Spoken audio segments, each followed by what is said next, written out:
Well, I mentioned it before. This shutdown is creating the greatest wealth heist, and now we've got some evidence of it. Here's an article from Mint Press News. America's super rich see their wealth rise by $282 billion in 3 weeks of pandemic. $282 billion in 3 weeks of the pandemic. A new report from the Institute for Policy Studies found that while tens of millions of Americans have lost their jobs during the coronavirus pandemic, America's ultra-wealthy elite have seen their net worth surge by $282 billion in just 23 days. 23 days. This is despite the fact that the economy is expected to contract by 40% this quarter. Goes on to say America's billionaires accrued more wealth in just the past 3 weeks than they made in total prior to 1980. As a result, just 3 people, Amazon CEO Jeff Bezos, Microsoft co-founder Bill Gates, and Berkshire Hathaway's Warren Buffett, own as much wealth as the bottom half of U.S. households combined. So one thing that this article goes on to talk about, and I'll put the link down below for you to read for yourself, but one of the big issues that we're seeing is that, the media is supposed to be this unbiased, really journalism and media is supposed to be unbiased, much like science. It should be unbiased. But the problem is both the media and science need donors in order to keep themselves going, to keep their operations going, to keep journalists on the ground. It's extremely expensive to operate scientific studies. It's extremely expensive to operate media outlets. It's very time consuming, needs a lot of money, needs a lot of infrastructure. And the problem is then it leaves, as you notice, when you go around the internet and you visit a website and they say, please donate, help us go, help us remain active. So they're constantly looking for donors, and they're not just looking for small dollar donors like from people like you and me. They're looking for large dollar donors as well. And this article goes to show how these wealthy men have been able to essentially purchase, well, in some cases, like Jeff Bezos with the Washington Post, outright purchase media outlets. And other men like Bill Gates have gone around donating millions of dollars to media outlets. This means that those media outlets would be They don't want to piss off their biggest donor, and they certainly don't want to piss off their boss. So they would be touting narratives to the public that are going to be in line with what their boss wants. And that is something that we always have to keep our eyes on. Same thing with science. You always have to check who funded the study and who's funding the center that conducted the study, because all of that matters. It matters. They don't want to have an opinion that is going to upset or not even an opinion, a finding. They don't want to end up with findings that end up upsetting some of their largest donors, and their largest donors end up backing out. So it goes on to say here, a December investigation by Mint Press found that Bill Gates had donated over $9 million to The Guardian, over $3 million to NBC Universal, over $4.5 million to NPR, $1 million to Al Jazeera, and a staggering $49 million to BBC's Media Action Program. That's astounding. $49 million to BBC's Media Action Program. One thing about the BBC is they always say, we're funded by public dollars and, we're not bought out by anybody. But $49 million by Bill Gates seems to stand to reason that they are bought out. And Bill Gates is one of the men making a fortune right now during the shutdown. And as we know, he's also on the front lines of trying to find a vaccine. And if he's invested in many companies looking for a vaccine, and if he ends up getting that vaccine, then he stands to make even more billions upon billions of dollars as the world rushes to get this so that they can finally get out of their homes. But even without the vaccine, he's still raking in the money right now. So there would be a reason potentially to start propagating fear to get people to stay inside. Jeff Bezos, imagine, what has he got right now? He has Amazon. Amazon right now is skyrocketing. Their stocks are up. Everybody's ordering from Amazon right now because you're stuck inside your house. You're not allowed to go out anywhere. You have to order everything online. You're being forced to do it, essentially. He owns Whole Foods. Well, what is that? A grocery store. Right now, grocery stores are doing fabulously well because nobody can go out to a restaurant. So they're having to go to the grocery store, buy food, shop, right? Whole Foods is doing excellent. What else does he own? Washington Post. And what is the Washington Post telling us? Stay home. Of course it would be. Here's another article from Yahoo Finance. Jeff Bezos' net worth has increased by $24 billion during the COVID-19 pandemic. Guys, this is a wealth heist. This is a wealth heist. That is what this is. And it gets worse. I'm going to show you worse things that are really happening. You know, this whole notion of people that are telling you to end the lockdown are the capitalists that just want you to go out to work to die. No, guys, you have it wrong. It is the Jeff Bezos of the world that are soaking in the money, and they want you to go out there during the shutdown and risk your life working as an Amazon packer in an Amazon plant where you're packed in with other people and you don't have the proper gear and you're likely to catch the virus and potentially die. I mean, it's during the shutdown that this stuff happens because everybody's ordering from Amazon. So we're putting these guys' lives at risk, and we're putting the Whole Foods market people, their lives at risk. But, you know, so it goes on to say here, Amazon founder Bezos has upped his considerable personal fortune by $23.6 billion. That's a 5% increase in net worth. 5% increase in this short window of time. The staggering sum comes as many businesses are struggling to stay afloat, to say nothing of the many which have already gone under. With people around the world in some form of self-isolation to ward off the novel coronavirus, Amazon has seen a surge in demand as consumers are forced to shop from home. The company has hired thousands of new workers to meet the need and has publicly stated it intends to hire 75,000 more. During this time, Amazon stock has likewise risen to new heights. During the shutdown, you know, like these lives don't matter, right? So, I mean, if the whole narrative is we're all staying home so that we can save lives, what about their lives? But the problem is that we can't spare their lives because unfortunately, when we're sitting in our houses locked down and we're not allowed to go outside and essential store and businesses are closed, even if there was no online ordering, let's say this happened and it was 1985 and there was no internet for us to go purchase all this stuff from Amazon and no convenience, we'd still have to go and brave it to these essential stores. And these essential stores would still have to have people there working all the time. There is no way to do a lockdown for everybody. It is only for the few that can afford to do it, that have the luxury to do it. This is not everybody gets to shelter in place to save lives. There is a huge disparity to this. It's completely unfair. Here's another one. So this is something that really gets me. I saw this posting on a local neighborhood app that I'm involved in, and luckily the news here in Los Angeles has picked up this story. But one of my neighbors owns a triplex, and she went to a city council meeting because she's struggling. She has two tenants renting out two of the other units, and she lives in one, and she relies on this for her retirement. And, you know, she went on to say she worked her whole life. She saved up her money. She bought the triplex. This was her retirement. She rents the two out. She lives in one, and that's how she lives. Well, her two tenants cannot afford to pay right now. And of course, the city has put a moratorium on evictions, which I think is rightfully so right now. I agree with that. But the problem is it's left a woman like her in this really precarious situation where she has two tenants that are not able to pay. They don't have jobs anymore. They're likely not going to have a job even when this shutdown ends. So she's looking at potentially 6 months of having to cover the entire mortgage, something that she's not really fully prepared to do. She can't get one of the loans from the government. She doesn't have a federally backed loan, apparently because her unit is a small unit. It's just a triplex. It's not a large apartment complex. So she doesn't have very many options when it comes to covering her mortgage. She's not getting any mortgage relief. And she was saying on top of it, she was being taxed. The city still taxed her on the property during this pandemic.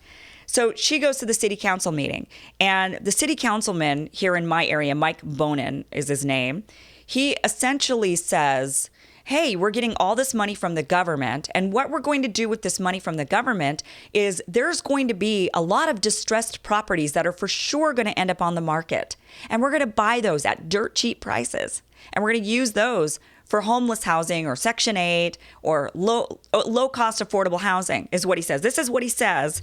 So this woman is going to lose her house. She's going to lose her investment. She's going to lose her triplex. And the city, instead of helping her out, instead of bailing her out, they're looking at this like, yippee, fire sale. All of these properties, homes, triplexes, duplexes, small apartment buildings that are owned by individuals, they're going to be up on the market because they're going to go under. And when they do, it's time for us to buy it up, guys. This is a wealth heist. So he says this, I intend on putting another proposal in the next week or two that asks the city to look at the federal bailout or stimulus funds we'll be getting as a result of this crisis and use some of that to either buy hotels that go belly up or to buy the distressed properties that are absolutely going to be on the market at cheaper prices after this crisis is over, Bonin said, and use that as homeless and affordable housing. It's going to be a hell of a lot cheaper to purchase stuff that is already there and move people in there than if we start from scratch. This is utter bullshit, is what this is. This is absolutely absurd. I cannot believe this. This is disgusting to me. It is disgusting to me that my neighbors they don't have jobs. They're unable to pay rent. Right now, they're essentially taking out rent loans. The management has said, okay, well, you don't have to pay right now because the city said you don't have to pay for 90 days. And the city also said you can't be evicted. And then when all of this is lifted, we'll see how it goes. They apparently have 1 year to pay back 3 months of rent. Well, in Los Angeles, your average one-bedroom apartment is $3,000, $3,400, something along those lines. So that means you're going to end up with $10,000 of debt if you couldn't pay 3 months. That's if you're lucky and you couldn't pay 3 months and you're able to pick back up again. A lot of people are not going to be able to pick back up, and they're going to have 6 months of rent and maybe even longer. How are they supposed, even if you have 3 months rent at $10,000 rent loan and you get 1 year to pay that back, you're essentially increasing your rent by almost $1,000. Could you imagine a rent increase of almost $1,000? People cannot afford that. And if you think, well, that's what you get for living in a $3,000 apartment or living in Los Angeles. No, guys, that's not the way it works in these big cities. Unfortunately, they know that we have to live and we have to have housing. Housing is unfortunately not a luxury, although sadly in this country it is because we have so many homeless that don't have this luxury. It is not a luxury to have a house. It is really a necessity to have one.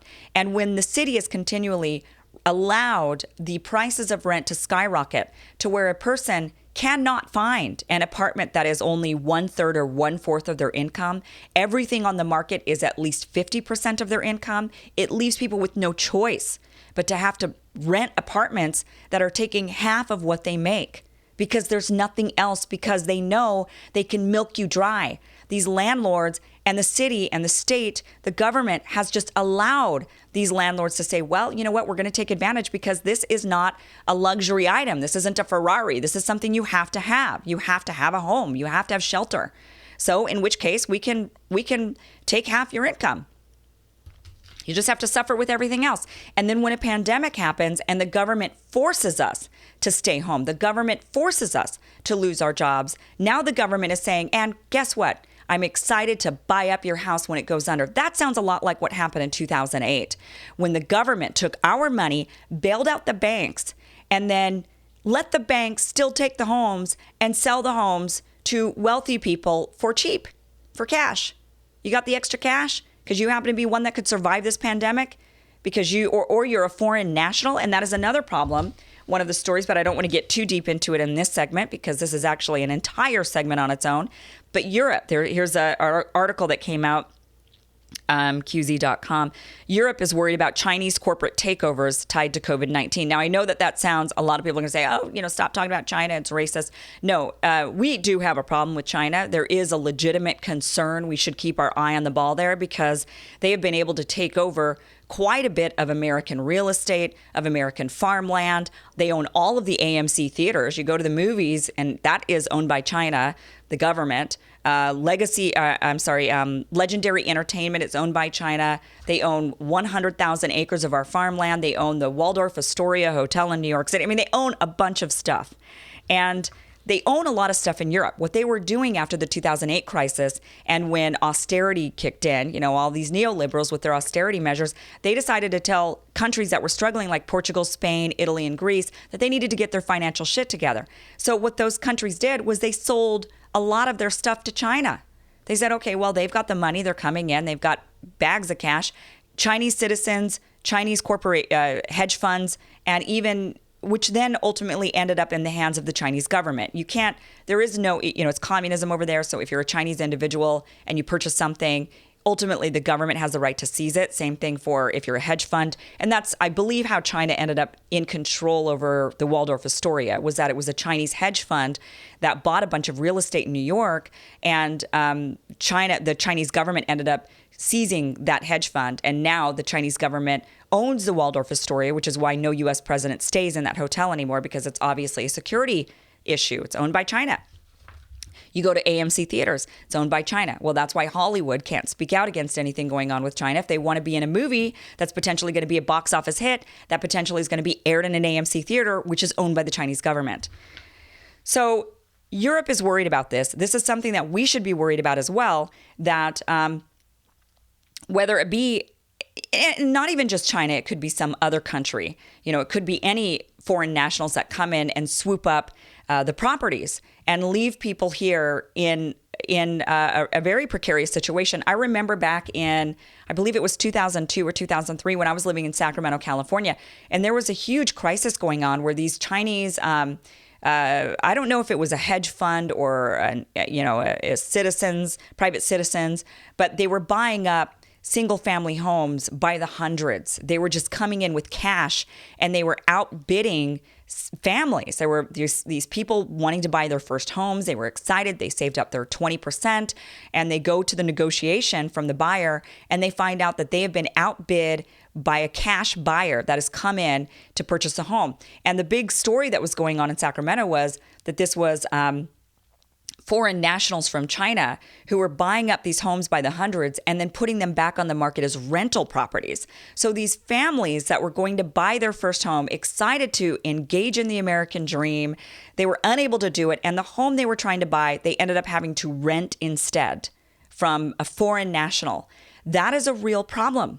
And that is a problem that this crisis creates. Right now, it's a fire sale, and you've got all of these wealthy individuals making a ton of money, and you're going to have wealthy foreign nationals from wherever it is in the world coming in and taking advantage of the situation and buying up because right now everything's on sale. So let me just show you this graph. This was put out by Elon Musk. He has been talking a lot against the shutdown.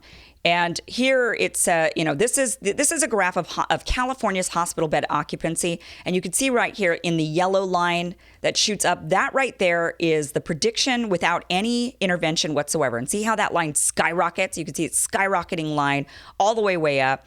Here is Newsom's prediction, the green line, with intervention. This was the April 1st prediction that they were saying. Okay, this is what it was going to look like on April 1st is what they said. Then they modified it come April 10th. And now you've got the blue line. That was the modified. And look at the actual data.